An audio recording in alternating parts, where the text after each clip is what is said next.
Welcome to my channel, it's Steve here. So again guys, if you're new dito sa aking channel, please don't forget to like and subscribe. At huwag ninyong kalimutan i-click ang notification bell para naman ma-notify kayo every time I have a new video upload dito sa What's in the Box? Let's get started!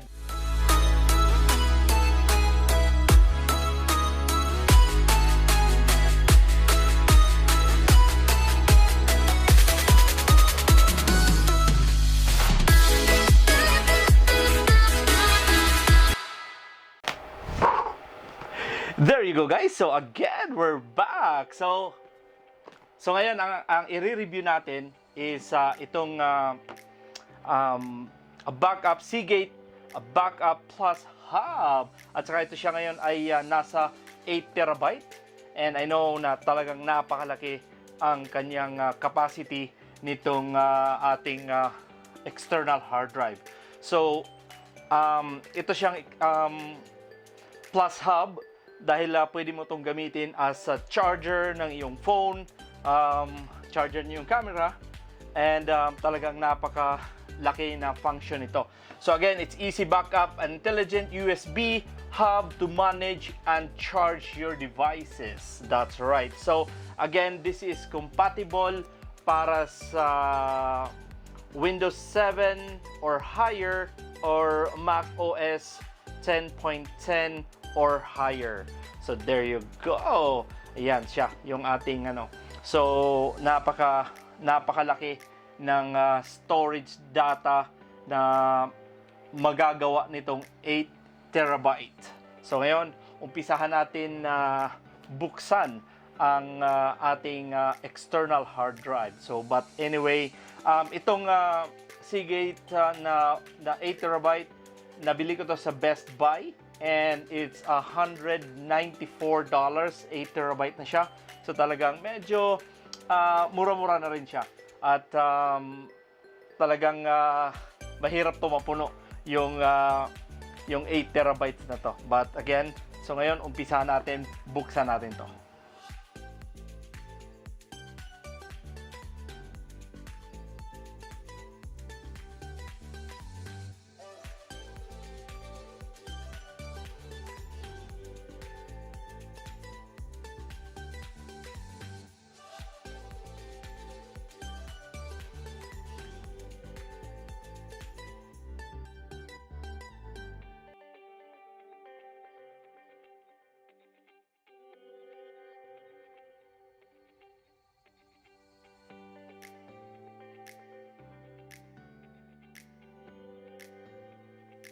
Medyo excited na rin ako mag-unboxing. So again, meron siyang parang eggshell na case dito para maging solido ang kanyang box. Talagang naka ano talaga yung kanyang box. Kumbaga safety talaga yung kanyang external hard drive. And then I have here yung I think the manual. And I have 3 years warranty, extended warranty on this kasi nabilang ko siya ng warranty dahil minsan hindi natin alam kung anong mangyayari ng ating mga hard drive dahil alam niyo naman pag electronics medyo talagang delikado. So ayan.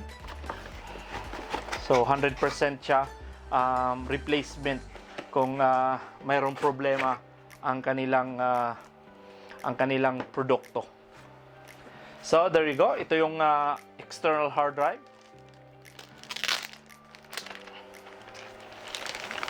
Wow, nice. Beautiful. Wow. So again, meron siyang dalawang ano dito, USB port. Ayan. So again, I think this is 2.1 I think na ano. So again, pwede mo siyang i-charge dito, pwede ka mag-charge ng phone, and pwede ka mag-connect dito papunta sa iyong another external hard drive kung gusto mong i-connect siya, or yung phone mo, i-connect natin dito para at least magre-read siya kung meron kang mga pictures and videos doon sa iyong cellphone. And then buksan natin to.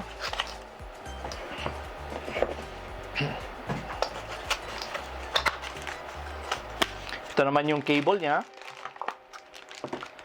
At saka ito naman yung isa pang yung cable niya na papunta sa inyong computer. Ayun. So, may mga cable siya dyan.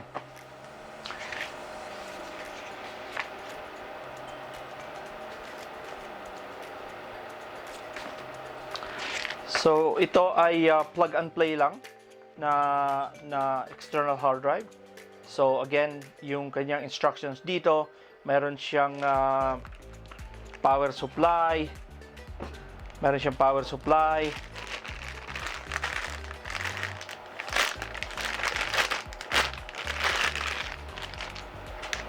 Yeah, ito yung power supply niya. And then, i-connect siya doon sa iyong computer. Yan.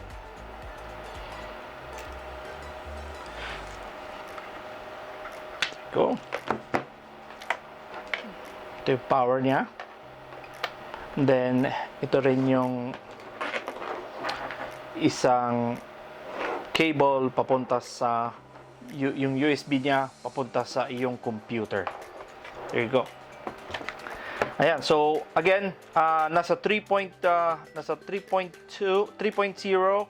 or 2.0 yung kanyang USB na pwede dito. And again, PC or Mac is compatible dito sa external hard drive. Ayun.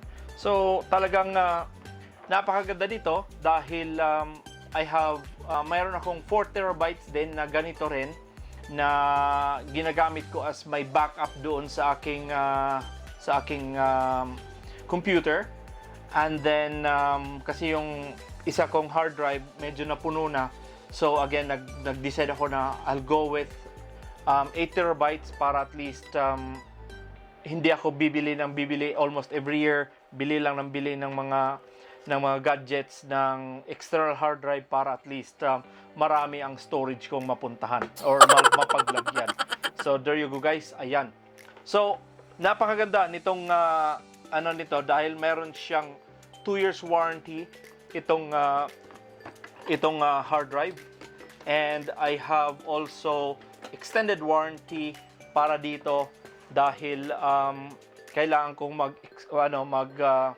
magbili pa ng extended warranty kasi hindi natin alam in future para at least man lang mapalitan tayo ng isa pang bago na ganito extra hard drive. So again, guys, napakasulido nito, and it's kumbaga tested ko yung aking 4 terabytes dahil na talagang nasubukan ko yung 4 terabyte, and then ito na nag-upgrade ako into 8 terabyte. So ayan. Meron kasi akong maraming videos at lahat doon videos, pictures. So ayan, talagang 8 terabyte na to. Ang hirap nito punuin. So ayan, there you go. So ito yung aking 4 terabyte external hard drive, and I bought this one, I think that was last year, mga July, nabili ko to, and it cost me mga $150 yung 4 terabytes ko. And then itong aking 8 terabyte na to is talagang nasa ano lang to, nasa 194. Ayun. So there you go guys. So I'm done mag-unboxing dito sa ating Seagate Backup Plus Hub. And again, talagang napakaganda ng product na to. And it's worth it yung pera na binibili ninyo dito sa external hard drive. And then talagang subok lang talaga siya. Subok na subok sa akin. So again, so that's why I got 2 here. But it's one is the 8 and 4. Yes, that's right. So this is the 4, this is the 8. And again, it's really good. Napakaganda ng kanilang product. So okay guys, thank you so much for watching, and we'll see you again next time.